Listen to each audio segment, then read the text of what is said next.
Estimada y estimado, ¿cómo están?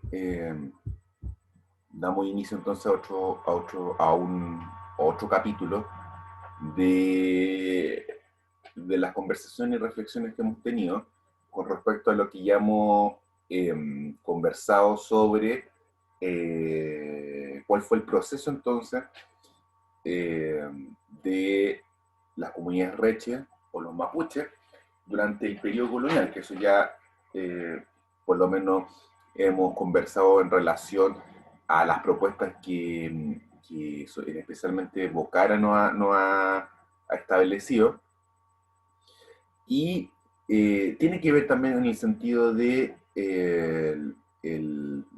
sobre todo el título que tiene la obra de Bocara, son Los Vencedores. Vemos acá que durante el siglo XIX va a haber un giro bastante fuerte, en el sentido que vamos a ver entonces la dirección que va a llevar entonces la nueva realidad de lo que van a tener que enfrentar las diferentes comunidades mapuches durante este periodo. Ahora, los tres puntos que nosotros vamos a conversar entonces es analizar la ideología de la ocupación del Estado durante el siglo XIX en la zona sur, analizar los estereotipos sobre los mapuches como estrategia de dominación, comprender la situación de empobrecimiento en las comunidades mapuches a lo largo del siglo XIX. Son los tres puntos entonces que nosotros vamos a discutir. Y como le estaba pensando yo, tiene que ver entonces, una foto un par de años atrás, pero tiene que ver entonces con que nosotros nos preguntemos eh, por qué en la actualidad, hasta el día de hoy, vemos entonces familias, comunidades, grupos entonces de la cultura mapuche que siguen saliendo a la calle a marchar y hablan eh, de defender su territorio. Ustedes pueden ver que hay una ira con respecto a los gobiernos. Eh, ¿Por qué entonces se habla de que, o los mismos mapuches hablan de que se le han usurpado sus terrenos? Y eso son, no con esa misma, no esa misma palabra, pero frases parecidas que lo han escuchado en diferentes medios, en la tele, cuando salen en la calle, en las marchas, en la prensa, etcétera, etcétera, etcétera. Entonces, historiadores que han conversado sobre el tema, antropólogos que han conversado sobre el tema. Entonces, la pregunta es o sea, ¿de dónde viene eh, esta ira o este descontento con el Estado? Porque hemos visto que durante el periodo colonial, si bien es cierto, han habido confrontaciones, hemos visto que las comunidades reches tenían su espacio y de alguna manera había una especie entre comillas, de equilibrio entre la corona castellana y el Gualmapu. Entonces, ¿qué es lo que pasa entonces ¿por qué ese giro? Y esto es tremendamente importante porque el siglo XIX va a ser clave entonces para entender cuál se va a establecer otro proceso entonces de etnogénesis, se va a reformular entonces la identidad de los mapuches como grupo, como identidad colectiva. Entonces, es importante, por eso yo quería comenzar con esta imagen, con esta foto de acá una serie de personas, entonces, o familias, o grupos familiares que salen a la calle a marchar. ¿De dónde viene eso entonces? Y es interesante porque y una pregunta que, que a principios del siglo XIX no tenía cabida en el sentido de que como ya lo ha establecido José Bengoa, después de que durante el siglo, ya hemos visto entonces que durante buena parte del siglo XVII-XVIII, las comunidades recha entonces habían entonces pasado de ser de sociedades eh, agricultores a sociedades ganaderas. Tiene que ver entonces con la presencia entonces de la ganadería bovina, caprina, equina, etcétera, que es lo que hace entonces que se conviertan sobre todo en especial el Ulmen pasa a tener una nueva categoría de ser hombre rico. Y eso tiene que ver también con que durante el siglo, principios del siglo XIX, eh, entonces la principal actividad es la ganadería, que en Mapudungun es el cuyín, que después pasa el cuyín a ser entonces la moneda, la plata. Pero aquí estábamos hablando de que el intercambio, el bien, el ganado. Estamos viendo que durante el principio del siglo XIX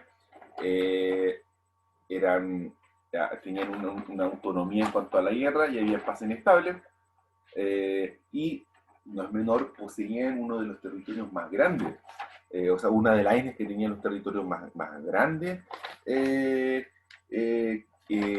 han habido. Entonces estamos hablando de, son alrededor, por lo menos Bocara alguna vez lo mencionó en un artículo, o un artículo que usted tiene que leer después, que son alrededor de como 10 millones de hectáreas. Entonces estamos hablando de un territorio que no son regiones completas que están en el sur y que eran de dominio mapuche.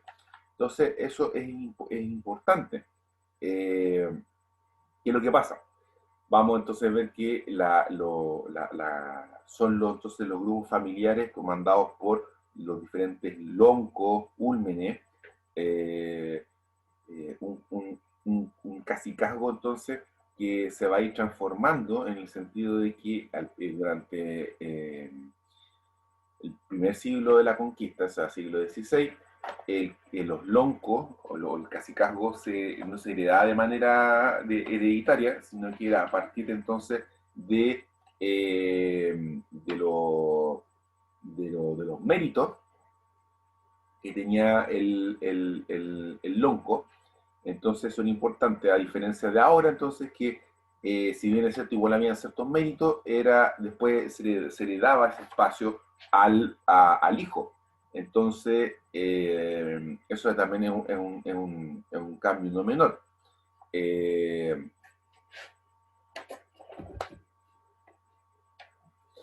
es lo que también vengo a hablar se pasa, entonces se transforma la realidad mapuche o estos grupos pasan a formar un verdadero señorialismo ganadero. ¿Y en qué sentido? En el sentido de que empiezan a haber entonces espacios dentro de este territorio en que, por ejemplo, los loncos van a concentrar el poder político y va a haber esa separación entonces entre los loncos y los conas. Los conas van a pasar a trabajar entonces a estos señores que eran los loncos, como especies como de mini fundos que se empiezan a configurar. Y entre estos minifundos entonces también habían rencilla entre sí, como las frases que ustedes están viendo acá. Voy a jugar a la choca con tu cabeza o tu cuerpo macizo servirá a mis perros para que engorden. Entonces, son dos pequeñas frases que yo quería colocar en el sentido de que ustedes pueden ver que habían también conflictos interétnicos, ¿sí? Entonces no solamente tenemos por un lado los conflictos que ya estaban bien asentados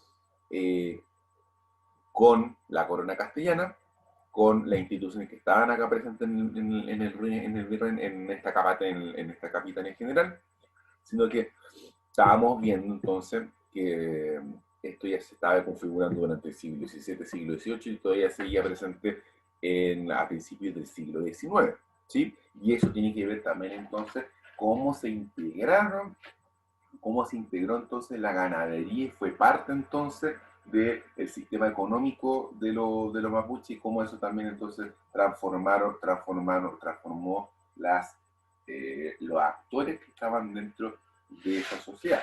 Lulmen, acuérdense que aparece la idea del conchavo, de los conchavadores, eh, los maloqueros, todo eso que ya lo habíamos mencionado en la clase anterior, que lo trabaja de manera bastante profunda Leonardo León, se ve, y eso tiene que ver, eso son consecuencias de la integración de la ganadería. ¿Sí? Entonces, efectivamente, como ustedes pueden ver en esta foto, eh, eh, lo, cuando se hablan de, ustedes leen ahí, dice cacique mocetones, cuando se habla de mocetones, es un sinónimo entonces de hablar de los conas, no digo conas, estoy hablando de los guerreros, que pasan entonces a trabajar para estos caciques que ahora tienen aún más poder por la concentración entonces de la ganadería y se empieza entonces a reconfigurar entonces la identidad como grupo dentro de la historia de los mapuches. Entonces eso también es importante y no menor. Ahora, ¿qué es lo que pasa?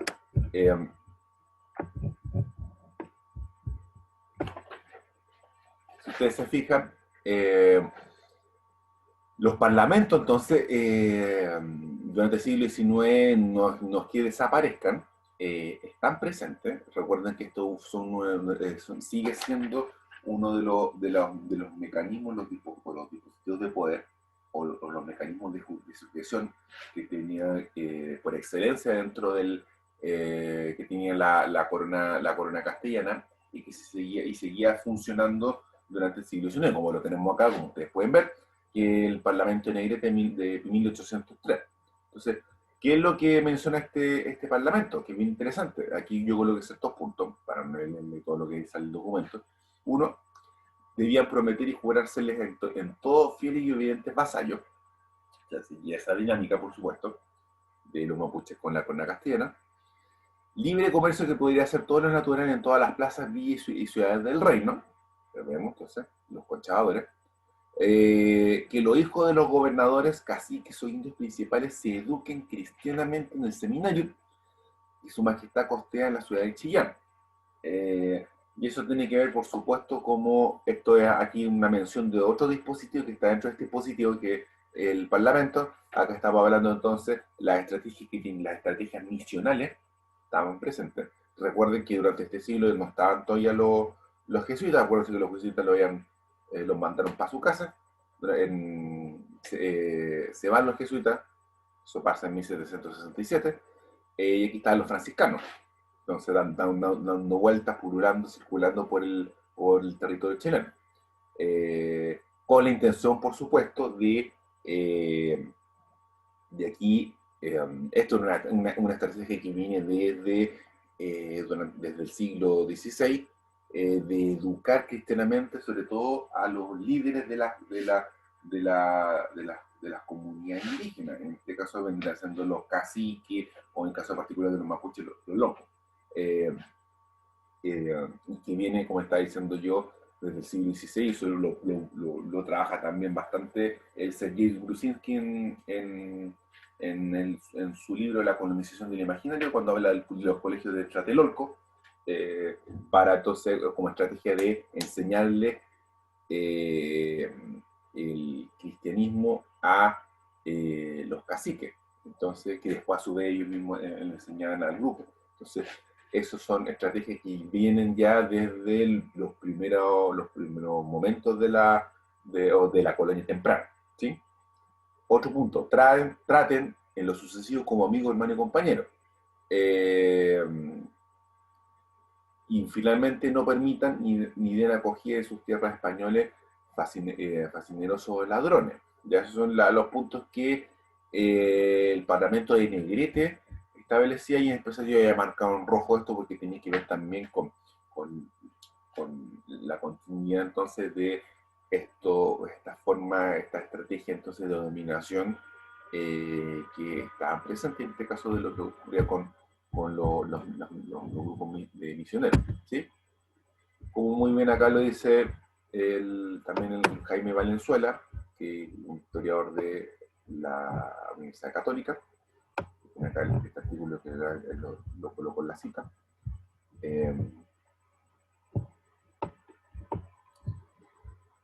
Los religiosos recoletos de Chianqui iban a Concepción y en la mayor parte de los padres y curas de Concepción, a toda hora del día y de la noche se les pasaba predicando, haciéndoles ver a todos que no había otra obligación que obedecer a Dios y al rey, morir por Dios y por el rey. Meses enteros no predicaban otra cosa. Los primeros patriotas y ocultos que habían entonces desesperaban en contra de estos religiosos por no predicar más que del rey y morir por el rey. Era por supuesto porque los grupos religiosos que estaban acá entonces pertenecían entonces seguían con una manera de pensar, con un paradigma que por supuesto viene bastante sentado durante los 2 siglos que estaban acá en América y en Chile, que es el siglo XVI, siglo XVII, y sumen también el siglo XVIII. Entonces, era un discurso que ya estaba bien asentado. Ustedes pueden ver acá que el mapa, entonces,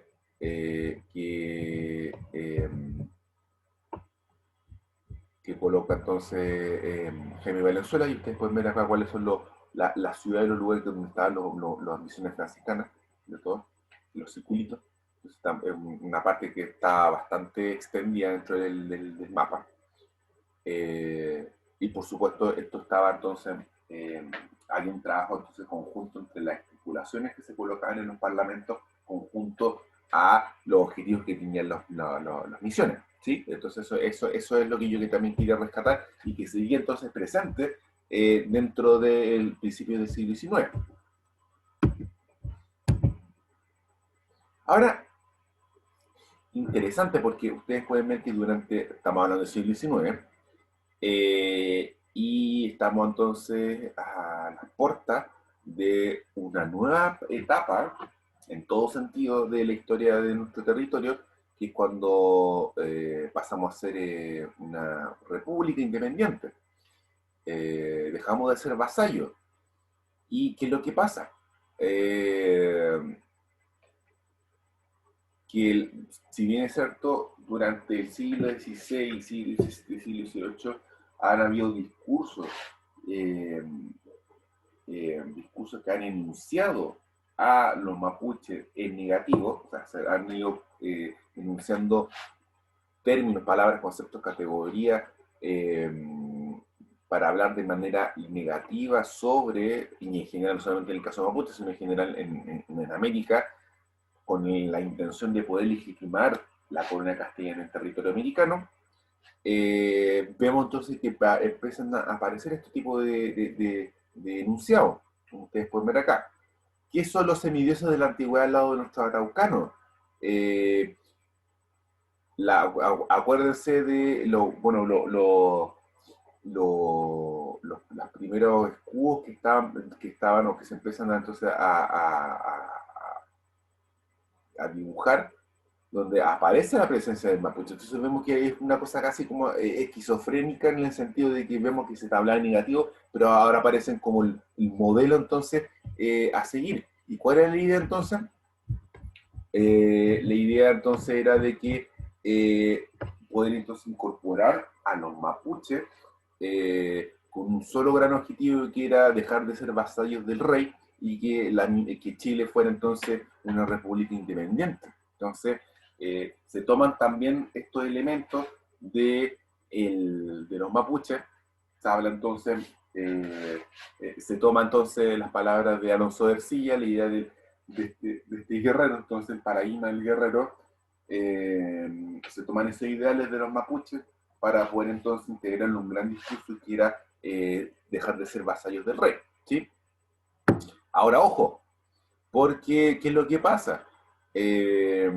Por supuesto, y como ustedes muy bien saben, que no es necesario mencionarlo, pasamos obviamente a ser una república. ¿Y qué es lo que pasa? Observen bien este decreto estipulado por Bernardo Higgins, como ustedes pueden ver acá en esta imagen, y dice, el sistema liberal que ha adaptado Chile no puede permitir que esa porción de nuestra especie continúe en tal estado de abatimiento.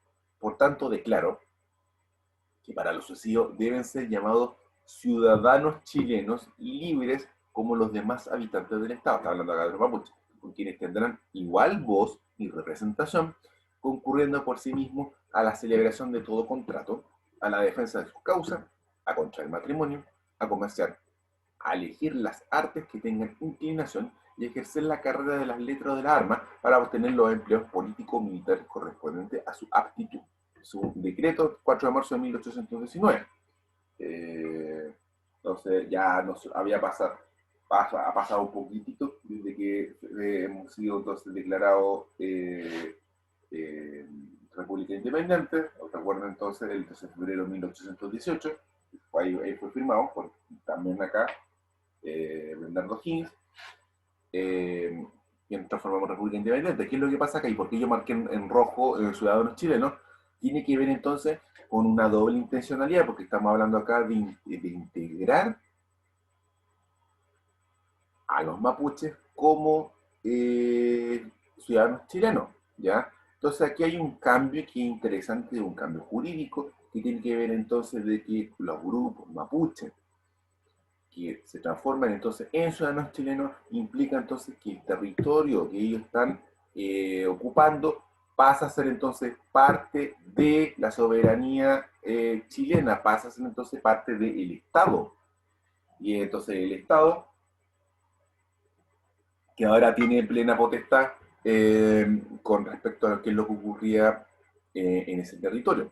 Entonces aquí vemos que como a primera vista parece como algo bueno que, no sé, los mapuches dejen de ser vasallos, pues dejen de ser entonces parte de el rey, que sería entonces como parte de ese discurso que era algo negativo, y pues, ahora como pasamos a ser un Estado republicano, se parece como si fuera algo bueno que los mapuches se transformen en ciudadanos, pero aquí vemos entonces que hay una estrategia por debajo en, en, en,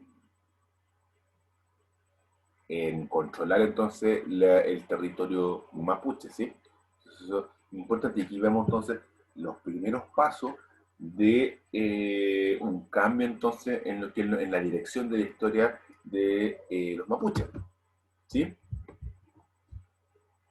Y interesante porque, ay, se me fue. Y interesante en el sentido de por qué. Fíjense, a ver, lo saqué del libro de José Bengoa.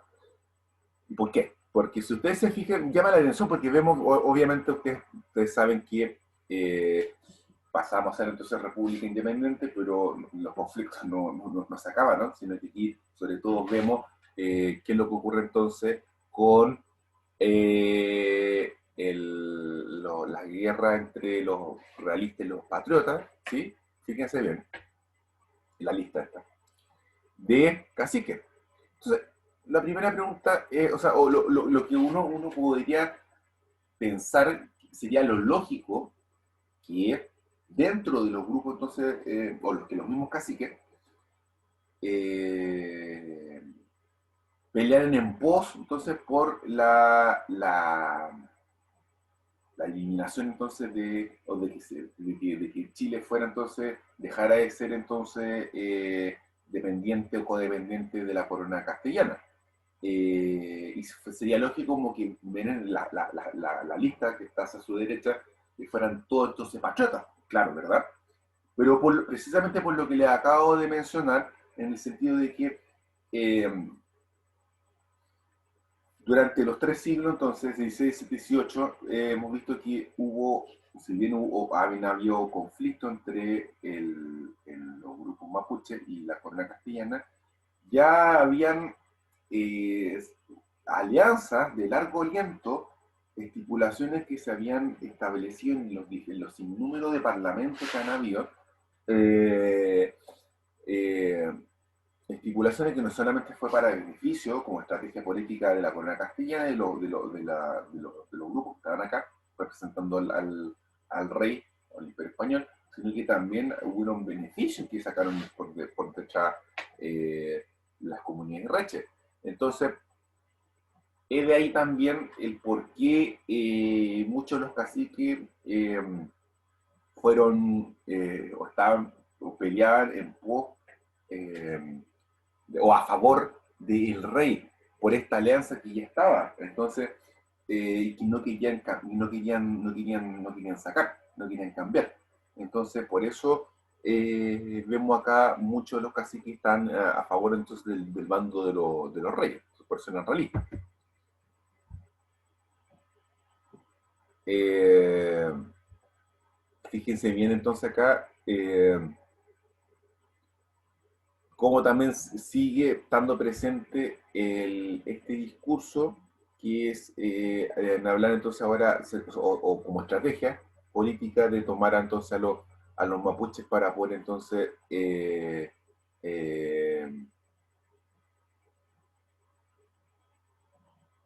o por lo menos ustedes pueden ver acá que hay un discurso que es bien interesante porque es doble en el sentido de que se habla en positivo, como estaba mencionando sobre los mapuches, pero también acá hay un elemento que es bien interesante. Ojo, miren, esto yo lo saqué de un texto de Simon Collier, pero observen, miren, se llama El triunfo de la naturaleza. O robustos maitenes, cuyos troncos otro tiempo regó sangre sin mezcla, la sangre del indómito araucano, con que siguió de su eterna independencia, ved hoy a vuestra sombra los patriotas, que en todo el país la libertad renuevan. Un día llegarán en que asociados a los nativos de esta bella selva, una familia sola formaremos, dulcificada su genial fiereza, Arauco entonces gustará los frutos del comercio, la arte y la ciencia. Leyes agrarias reglarán sus campos, a la rusticidad y la indigencia sustituirá la industria y las relaciones que traigan el placer y la riqueza. Eh, Ojo, que interesante, porque estamos hablando acá de un discurso que no solamente, bueno, habla toma también como ciertos elementos positivos o se toma como positivo a los mapuches, pero aquí hay un elemento que es importante que es propio del siglo XIX, que es la idea entonces de un concepto que es clave, que es el progreso. Cómo entonces desde el Estado está esta idea de la idea del progreso, y eso tiene que ver también con un proceso que está relacionado o tiene su correlato con eh, la producción entonces económica que hay a través de la agricultura y el trabajo, entonces, es decir, el trabajo de los cultivos ya de manera industrial para, por supuesto, en pos de todo un Estado republicano. Entonces, vemos acá que el Estado empieza a fijar con más atención los ojos en los cientos de los miles los millones de hectáreas que tienen, que tienen en el sur, que estaban entonces dominadas por los mapuches. Y por supuesto, entonces acá pesa también también otro elemento que es interesante que les acabo de mencionar y que está integrado con la idea de dominar entonces este espacio, que es con la intencionalidad del progreso, ¿sí? Un gran discurso que estaba presente en Europa, en Estados Unidos y también acá con el objetivo entonces de poder trabajar las tierras, ¿sí? Eh, y ustedes lo pueden ver acá porque fíjense que eh, ay, empieza a ver esto lo saqué también del historiador Jorge Pinto, que habla de una ideología de la ocupación. Y eso uno lo puede ver a partir también de lo que nos dicen los mismos diarios de cómo representan al mapuche. Fíjense, desde aquí lo coloqué yo en orden, entonces cronológico. Eh, Hombres laboriosos destinados a desarrollar la riqueza de nuestros felices terrenos. Aquí habla también los migrantes que llegan entonces, migrantes europeos que llegan a territorio chileno y cómo se les toma entonces. Esto es el punto de la idea del progreso. Fronteras tan contagiadas de desorden. Habla entonces del territorio donde están los mapuches, bárbaro enemigo, es el faro del Biobío. Indios son mansos en la paz, pero fuertes, terribles y feroces en la guerra.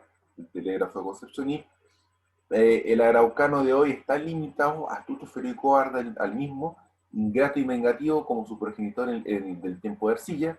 Vive, come y bebe licor con excesos como antes.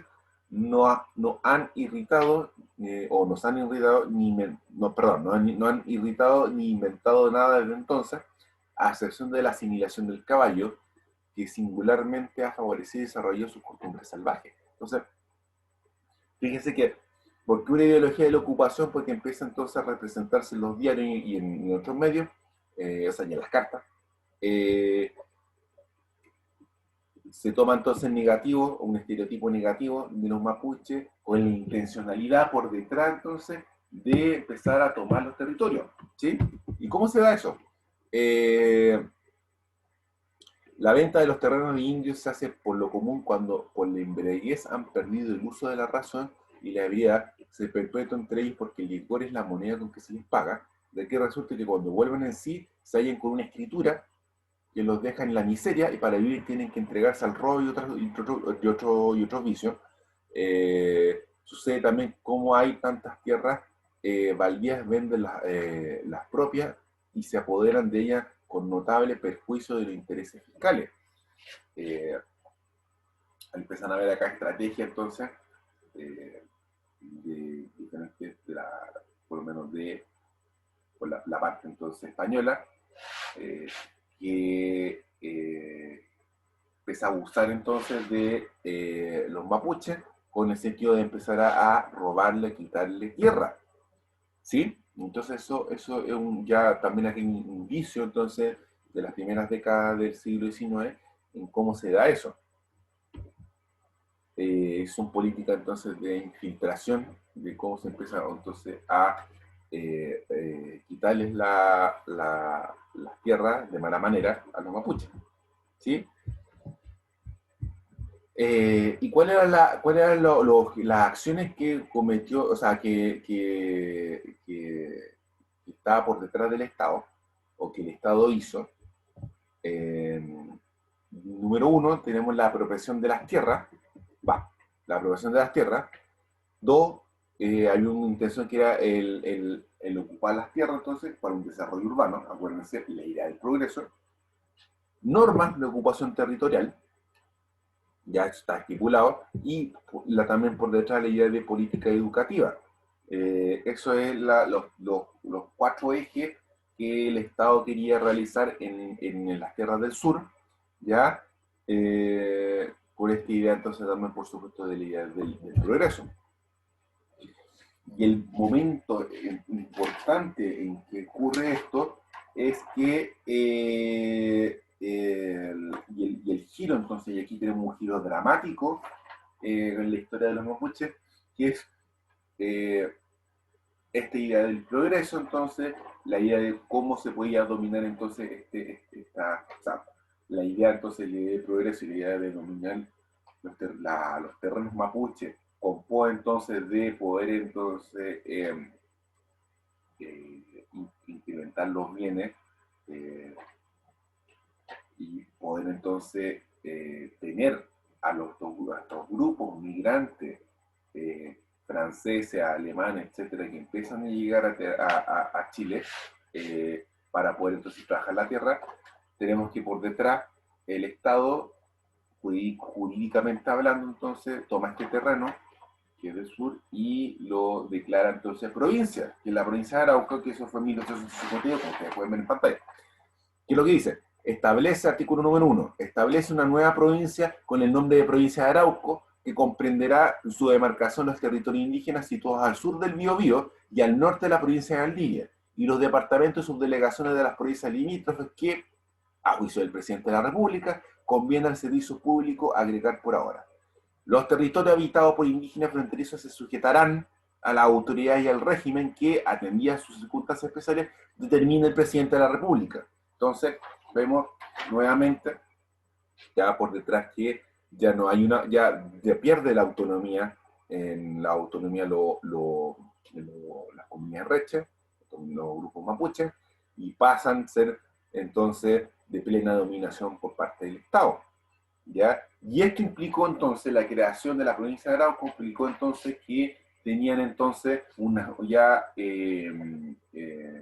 todas las facultades legales para que las familias de inmigrantes que llegaran a este territorio se instalaran en el sur. Y es cuando de aquí de manera dramática lo podemos responder a esta gran pregunta, que cuál fue entonces el punto central que conllevó al empobrecimiento de los mapuches. Eh, y eso es tremendamente importante, y aquí vemos, si bien ya han habido, empezamos a ver que en la primera mitad del siglo XIX empiezan a haber estos indicios, aparece lo que dice, eh, lo que estipula el decreto de Bernardo Higgins, empiezan a ver como las personas empiezan a quitarle las tierras eh, eh, y a que obligar entonces a ciertos caciques a firmar entonces documentos, y vemos acá el giro ya importante con la creación de la provincia de Arauco. En paralelo, por supuesto, el Estado quería también entonces ya tener, no solamente a partir por la vía jurídica, sino que también ya quería de alguna vez por todas finalizar estos conflictos que ya estaban, que fueron herederos de lo que ya tenía la corona castellana. Y vemos acá el trabajo por detrás de Cornelio Saavedra, que tenía tres objetivos principales. Un número uno, avanzar de la línea de las fronteras al río Mayeco, dividir los terrenos del Estado y la colonización de los terrenos. Entonces, por detrás, entonces, también vemos que está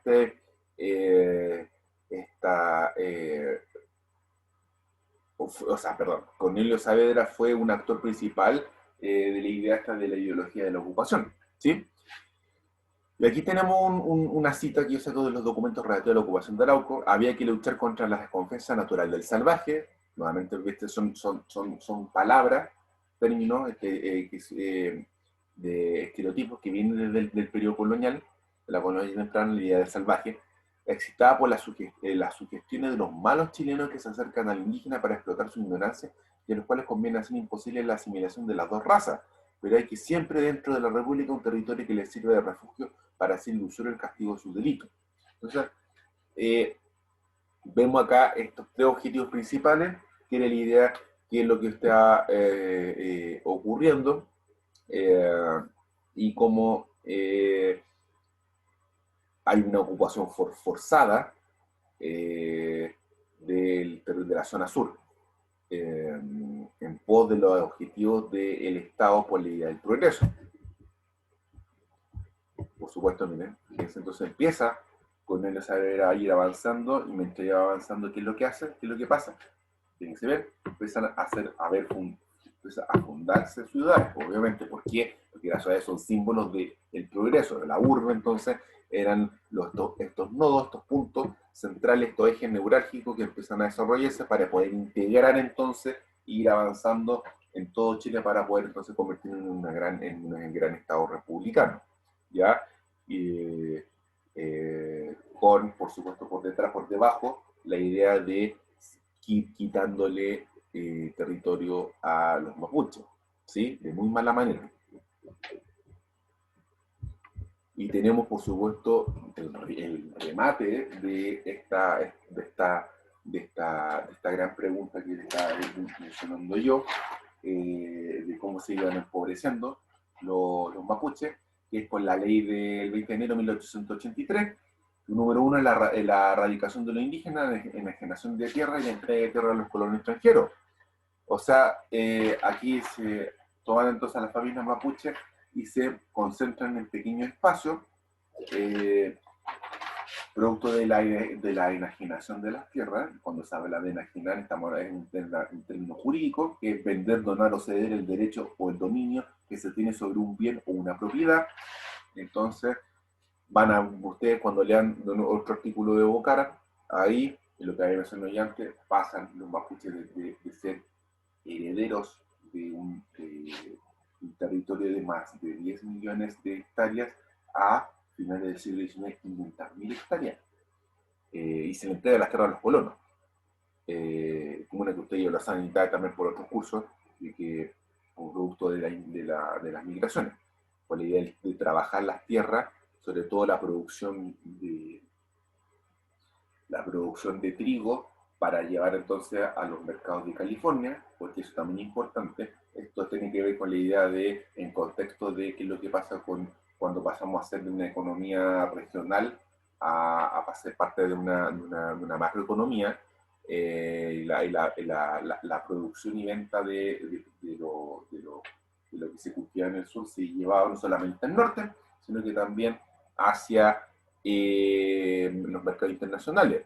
Y para poder trabajar eso, entonces se necesitaba un grupo de personas, y para tener ese grupo de personas, entonces se ya convocaba a diferentes eh, eh, personas que estaban llegando a América Latina, en especial acá los alemanes y los franceses, etcétera, que llegan al territorio. Ahora, como estrategia entonces, por supuesto, por debajo, de poder ir quitándole el territorio a los mapuches. Y veo entonces el culmen de este gran proceso entonces con la ley de acá de 1883. ¿Qué es lo que pasa? Miren, aquí tenemos ciertos planos de cómo se iba enajenando el territorio. Eso es, por eso yo estaba hablando aquí de esta división. Acá hay escuela de Temuco. Observen acá, miren. En varias ocasiones se nos ha acusado de pedir la guerra de este exterminio porque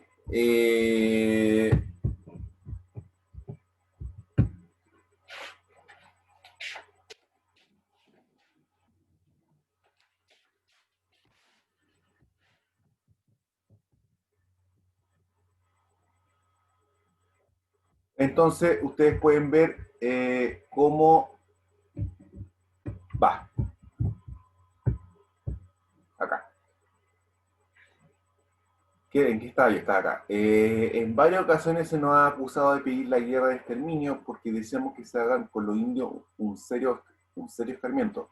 Si somos civilizados, ¿cómo es posible que hagamos una guerra de salvaje?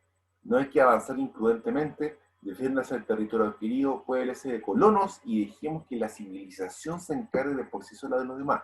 La dificultad ha llegado a un punto en que es preciso tomar una resolución definitiva. O se gasta lo necesario para contener a los salvajes en la línea de fortificaciones, o se abandona el terreno ganado y se retiran las tropas con armas bagaje. Entonces, eso es importante porque rescato esta palabra o este pasaje del Mercurio en plenas vísperas entonces de lo que le había mencionado yo con respecto a la ocupación de Arauco por Cornelio Saavedra. Vemos entonces que el siglo XIX es clave porque es la base entonces para poder entender el por qué en la actualidad, siglo XXI, siguen habiendo conflictos, sigue habiendo eh,